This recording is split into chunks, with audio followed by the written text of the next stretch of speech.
Bom, então, dando continuidade aqui à programação, eu vou pedir para chamar a doutora Ana Paula de Oliveira Ramos, do setor de Medicina Paliativa da Universidade Federal de São Paulo, que vai falar sobre os cuidados médicos.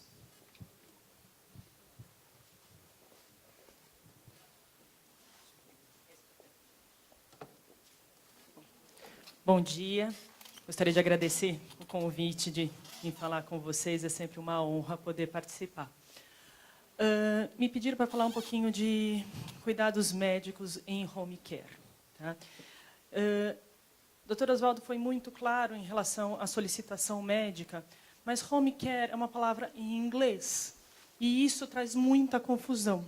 Quando você transfere home care para o português, você divide ela em duas formas. Então, home care nada mais é do que atenção domiciliar em saúde. Se atenção domiciliar, eu posso ter uma série de formas de atenção. E aí a confusão. O pessoal pede home care e não especifica o que é o home care que se precisa. O que são as formas de home care que a gente tem disponível? A assistência domiciliar e a internação domiciliar. São dois modelos de home care. E se você coloca home care, o convênio ou o setor responsável por isso vai definir o que ele acha que você precisa, se não existe toda a descrição. E isso é muito diferente em termos de necessidades de cada setor. Quando a gente fala de assistência domiciliar, são profissionais de saúde que vão visitar o doente. Tá? Então, um paciente, como a gente tem no ambulatório, é um senhor com uma osteoporose grave, que fraturou a perna. A fisioterapia, ele não consegue se deslocar até a clínica de fisioterapia, a fisioterapeuta vai lá e faz o atendimento para ele. Isso é o home care dele. Tá? Então, seria atividades de caráter ambulatorial que são feitas no domicílio. Ponto. Você não vai ter suporte médico, suporte de enfermagem, muitas vezes nem equipamento. E quando eu falo equipamento, nem cama hospitalar, andador, ventilador, nada, porque é entendido como uma necessidade momentânea. Você vai ter aquele cuidado por um tempo e depois a maneira que vai reabilitando, perdendo esse direito. Já a internação domiciliar, a coisa modifica. É uma internação. Então, o paciente tem que ter o suporte contínuo, 24 horas. Aí sim, cama hospitalar, colchão, profissional de enfermagem, fisioterapia todo dia, seja motora, seja respiratória, a questão modifica. Então, esse é um detalhe que muitas vezes os médicos não sabem. E, no pedido, acaba trazendo confusão e começa toda a judicialização em cima de um erro de pedido médico. Tá? E isso é importante. Quem é paciente, quem é cuidador, quem é profissional de saúde, também orientar. Tá? Então, especificamente, quais são os cuidados médicos em home care? Exatamente iguais aos ambulatoriais. A gente não modifica o cuidado médico em home care em relação ao que a gente tem especificamente para esclerose lateral amiotrófica no ambulatório. Os cuidados continuam sendo o mesmo. Avaliação da evolução da doença para verificar se existe ainda indicação de manter o riluzol ou não. Todos os cuidados em relação a manejo de sintomas, tá? Coordenar equipe multiprofissional. E quem já teve cuidado com home care, certo? Ou teve home care dentro de casa, sabe que home care não é solução. No meu ponto de vista muito particular, é mais problema do que solução. Porque, como o doutor Acari mesmo fala, a gente está falando de uma doença extremamente rara. Dentre das raras, ela é rara. E quem é que tem formação profissional para cuidar de ela? Certo? Quantas vezes se vê ela na faculdade? Pode ter uma aula, 2. E a gente tem uma série de cuidados específicos, muito bem delimitados em ela. Então, é muito importante ficar em cima. Literalmente, tomar conta. Eu cansei de fazer visita domiciliar para paciente que tem home care, que tem câmera no quarto. quando não tem 2 ou 3. Certo? Porque a família fica monitorando, porque fazem procedimentos não adequados para o paciente com ela. Quem já teve cuidador em casa sabe que isso acontece. Então, o home care ajuda em várias coisas. Ajuda o fornecimento de equipamento, de cama, ter o profissional para ajudar o banho. Mas é necessário cuidador familiar 24 horas por dia. Isso também não é falado. Qualquer uma das 2 modalidades que eu apresentei para vocês de home care obriga que exista um cuidador familiar dentro da casa. Ou, pelo menos, um responsável dentro da casa. Se você não tiver um responsável dentro da casa, não existe home care. Existe uma série de complicações em termos do home care. Por isso, eu coloco aqui coordenar equipe multiprofissional. Porque o médico, quando faz a visita em home care, precisa conhecer a doença e precisa ver se tudo que está sendo feito está sendo adequado. A gente já teve paciente com ela em home care que começaram a dar muita dieta, o paciente começou a engordar. Comecei a olhar para a paciente cada vez mais gorda. Eu pensei, opa, pode chamar a nutricionista, isso aqui está errado. Vamos ter que movimentar, vamos trabalhar com isso, não pode ficar ganhando peso. Fisioterapeuta fazendo exercício para ganho muscular.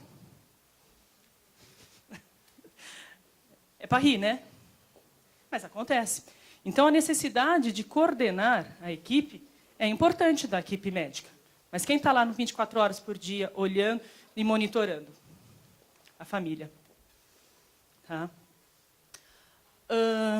Por isso que a orientação familiar, que eu coloco aqui também é uma obrigação do médico. Na realidade, quem tem contato com a Brela sabe que a equipe multiprofissional faz isso muito bem, certo? E tem que apresentar também um modo para a família orientar o profissional que está lá dentro da casa.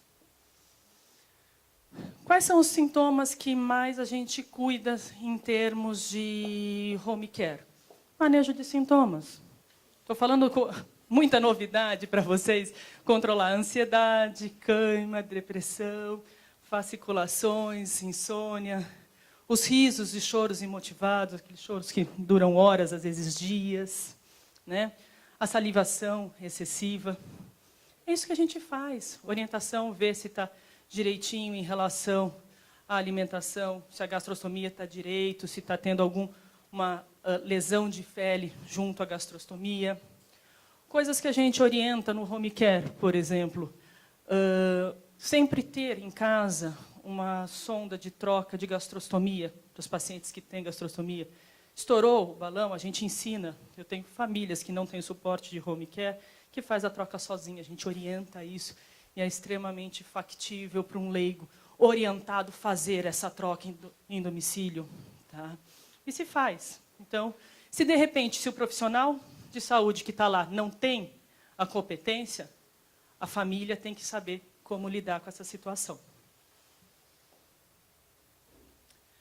Coisas que eu acho extremamente importante em relação ao home care, e isso eu tenho que falar que eu aprendi muito com a parceria com a Brela, que a gente já tem há 7 anos, são os folders de orientação.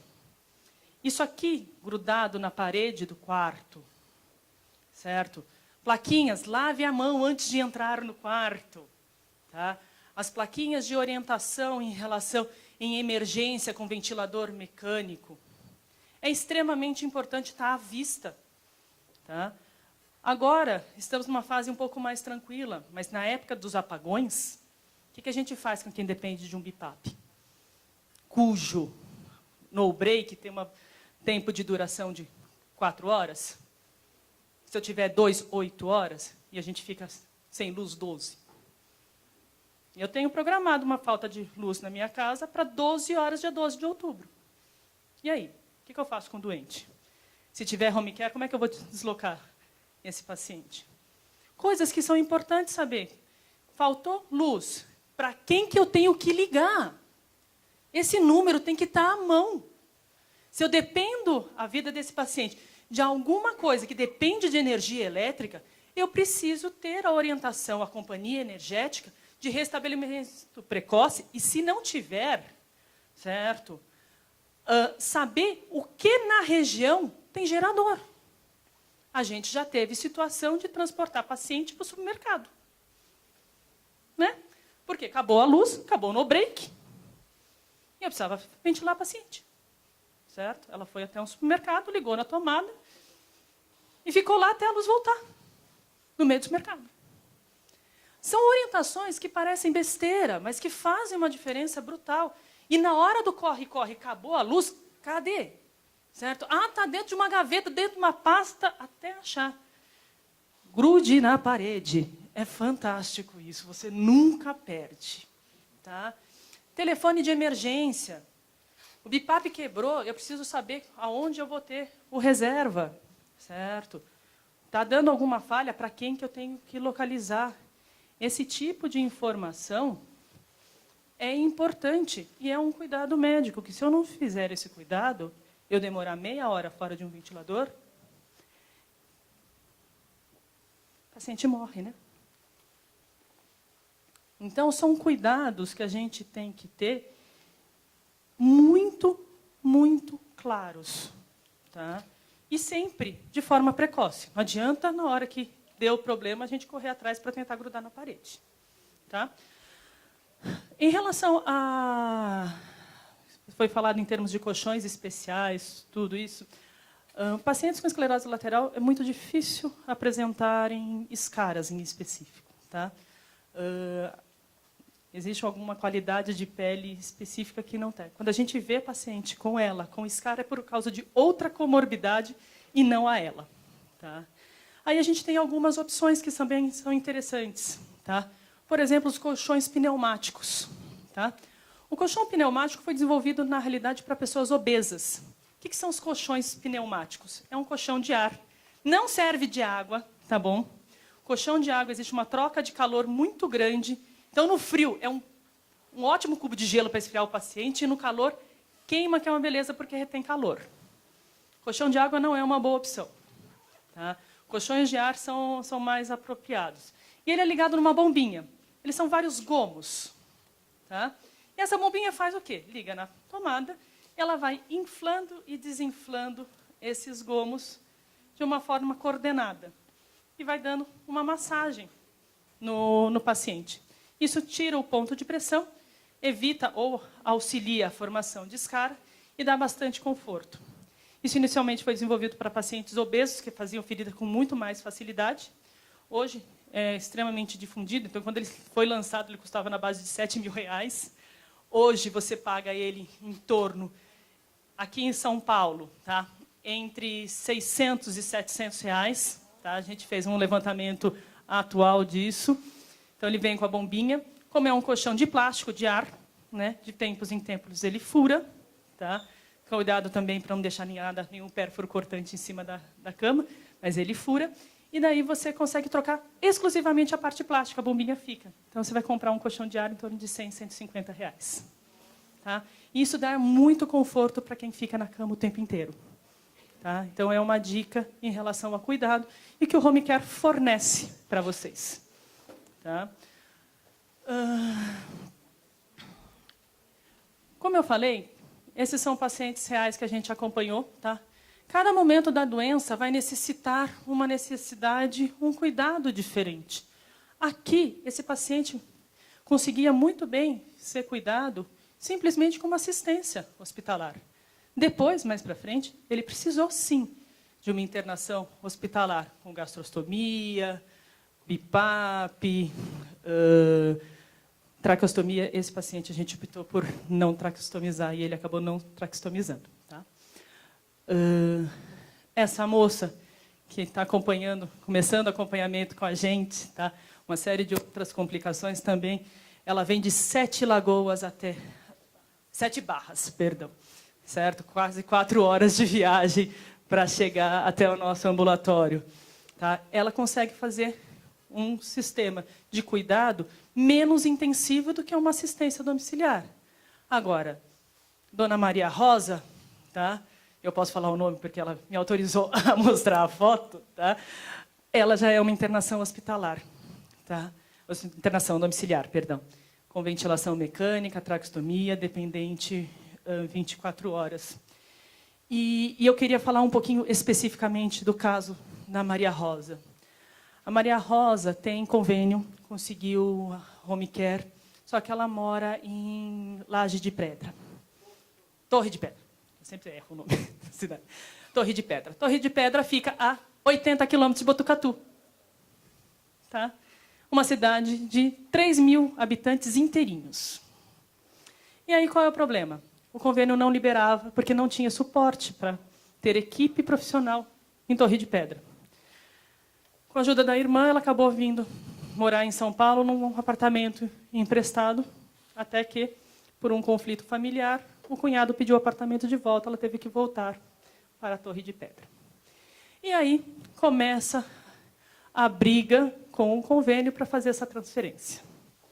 Essa paciente não tem a mínima condição de ficar sem um suporte 24 horas. Ela que ganhou peso, lembra que eu falei para vocês? Ela que engordou. Tá?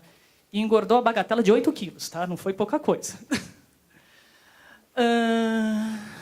Depois de muita briga de escrever, inclusive um relatório com a ciência da família, que era uma paciente terminal, tá? Porque a briga do convênio, assim, eu não tenho suporte de hospital na cidade, então eu não posso transferir ela para lá. E daí eu tive que escrever um relatório assim, o seguinte, ok, não tem... Mas se eu tiver um hospital até 100 quilômetros, porque eu tinha que chegar até Botucatu, né? Eu tinha que mudar um pouquinho mais. 100 quilômetros do domicílio, essa paciente tem condição. Porque trata de uma paciente em final de vida, que a gente espera que morra em casa. Tivemos que chegar nesse grau de sofisticação de relatório para eu conseguir fazer a transferência. E agora a gente está com um outro problema. Essa foto já é em Torre de Pedra. Tá? Nós fomos lá ver como é que ela estava. Só que Torre de Pedra não tem profissional. O que aconteceu? O plano de saúde manda os profissionais e o Juvenal teve que liberar um quarto dele. Então, a enfermeira fica 12 horas de plantão, as outras 12 horas trancadinha no quarto. Ele tem que fornecer cama, comida, lavanderia, certo? Água, luz, para esses profissionais que ficam com ele. Tá? É lógico, a Maria Rosa é um caso extremamente específico, de uma dificuldade muito grande, com uma série de complicações. Mas só para vocês entenderem, e eu gosto bem de frisar isso, home care ajuda, mas não é solução. Era isso que eu tinha para falar para vocês. Muito obrigada.